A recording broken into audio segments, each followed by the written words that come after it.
ಸಾರ್ವಜನಿಕರನ್ನ ಮುಂದೆ ತರಬೇಕು, ಸರ್ಕಾರಕ್ಕೆ ಲಾಭದಾಯಕವಾಗಿ ಸರ್ಕಾರವನ್ನು ನಡೆಸಬೇಕು ಅನ್ನೋದು ಎಲ್ಲ ಸರ್ಕಾರಗಳ ಆಶಯ ಇರ್ತದೆ. ಸರ್ಕಾರ ನಡೆಸಲಿಕ್ಕೆ ಹಣ ಬೇಕಾಗಿರೋದಿಲ್ಲ.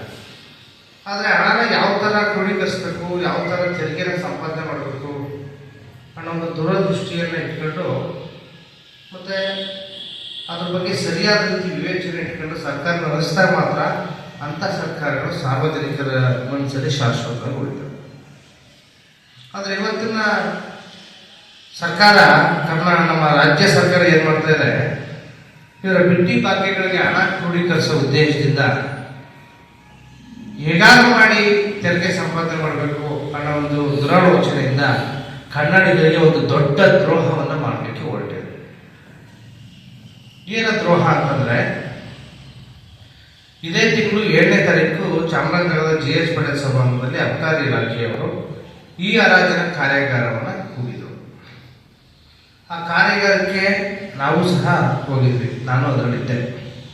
ಅವರು ಎಕ್ಸ್ಪ್ಲೇನ್ ಮಾಡೋ ಪ್ರಕಾರ ನಮ್ಮ ಜಿಲ್ಲೆಯಲ್ಲಿ 7 ಪರವಾನಗಿಗಳು ಸೇರಿ ಇಡೀ ರಾಜ್ಯದ CL2, CL9 ಮತ್ತು MSIL ಕೆಲವು ಪರವಾನಗಿಗಳನ್ನ ಹರಾಜಿಗೆ ಇಟ್ಟಿದ್ದಾರೆ.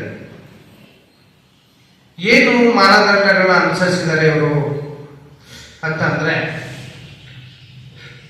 ಕುಡಿಯೋದು ನಮ್ಮ ರಾಜ್ಯದವರು, ಸಂಪಾದನೆ ಮಾಡಿ ಖರ್ಚು ನಮ್ಮ ರಾಜ್ಯದವರು, ಅಧಿಕಾರಿಗಳು ನಮ್ಮ ರಾಜ್ಯದವರು. ಆದರೆ ಈ ಹರಾಜು ಆನ್ಲೈನ್ ಮೂಲಕ ಏನು ಹರಾಜು ಪ್ರಕ್ರಿಯೆ ನಡೆಸಿದರೆ ಇದನ್ನ ಪರ್ಚೇಸ್ ಮಾಡಲಿಕ್ಕೆ ಅವಕಾಶ ಕೊಟ್ಟಿರೋಂಥದ್ದು ಎಲ್ಲ ಹೊರ ರಾಜ್ಯದವರಿಗೂ ಸಹ ಅವಕಾಶ ಕೊಟ್ಟಿದೆ.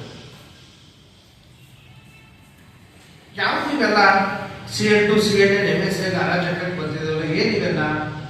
ಇವೆಲ್ಲ ನವೀಕರಣಗೊಳ್ಳದೇ ಇರೋಂಥದ್ದು ಅಥವಾ ಡೂಪ್ಲಿಕೇಟ್ ಮದ್ಯ ಮಾಡಿ ಸೀಸ್ ಆಗಿರೋಂಥವು, ಮತ್ತು MSL ಕೆಲವು ಹೊಸ ಮಳಿಗೆಗಳನ್ನ ಕೊಡಬೇಕು ಅಂತಿದ್ದವು, ಅಥವಾ ಕೆಲವೊಂದು ಬೇರೆ ಬೇರೆ ಕಾರಣಗಳಿಂದ ವ್ಯಾಪಾರ ಮಾಡಿ ಸಹಿತವಾಗಿ ಅದನ್ನು ಮುಟ್ಕೊಳ್ಳೋ ಹಾಕಿರೋ ಇರ್ತವೆ. ಇವೆಲ್ಲ ನಮ್ಮ ರಾಜ್ಯದ್ದು, ನಮ್ಮ ರಾಜ್ಯದ ವ್ಯಾಪಾರಿಗಳು ವ್ಯಾಪಾರ ಮಾಡ್ತಿದ್ದಂಥ ಲೈಸೆನ್ಸ್ಗಳು. ಆದರೆ ಇವತ್ತು ಅವಕಾಶ ಕೊಟ್ಟಿರೋದು ಹೊರ ರಾಜ್ಯದವರಿಗೆ. ಏನು ಉಪಯೋಗ? ಸರಿ, ತಮಿಳುನಾಡು, ಕೇರಳ ಅಥವಾ ಆಂಧ್ರದಲ್ಲಿ ಇದೇ ಥರ ERS ಪ್ರಕ್ರಿಯೆಯನ್ನು ಮಾಡಿದಾರ, ನಮ್ಮ ರಾಜ್ಯದಲ್ಲಿ ಅವಕಾಶ ಕೊಟ್ಟಿದಾರ, ನಾವೆಲ್ಲ ಹೋಗ್ಬೇಕು? ಉದಾಹರಣೆಗೆ ಜೋಡಿ ರಸ್ತೆಯಲ್ಲಿ ಶಿವಕಲ್ಲ ಕೈಲಾಸ ಅಂತ ಪಾನಿಪುರಿ ಅಂಗಡಿ ಇದೆ, ತಾವೆಲ್ಲ ನೋಡಿರ್ತೀರಿ. ಒಂದು ಪಾನಿಪುರಿ ಅಂಗಡಿಯವರು ಓನರು ಹೊರ ರಾಜ್ಯದವನು, ಅಲ್ಲಿ ಬಟ್ಟ ಹೊರ ರಾಜ್ಯದವನು, ಕ್ಲೀನರ್ ಹೊರ ರಾಜ್ಯದವನು, ಸಪ್ಲೈಯರ್ ಹೊರ ರಾಜ್ಯದವನು, ಅಂಗಡಿ ಇಟ್ಕೊಂಡಿರೋದು ಮಾತ್ರ ಇಲ್ಲಿ.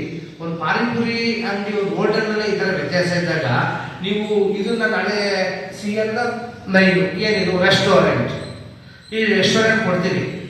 ಓನರಿಂದ ಹಿಡಿದು, ಕ್ಯಾಶರಿಂದ ಹಿಡಿದು, ಬಟ್ಟೆನಿಂದ ಹಿಡಿದು, ಕ್ಲೀನರಿಂದ ಹಿಡಿದು, ಸಪ್ಲೈಯರಿಂದ ಹಿಡಿದು, ತಟ್ಟೆ ತೊಳೆಯೋದು ಎಲ್ಲರೂ ಹೊರ ರಾಜ್ಯದಿಂದ ಕರ್ಕೊಂಡು ಕೂರಿಸ್ತಾರೆ ಹೊರತು ನಮ್ಮ ಕನ್ನಡಿಗರು ಸಿಗುತ್ತಾ? ಮೊನ್ನೆ ಸಿದ್ದರಾಮಯ್ಯ ಅವರೇ ವಿಧಾನಸೌಧದ ಒಳಗಡೆ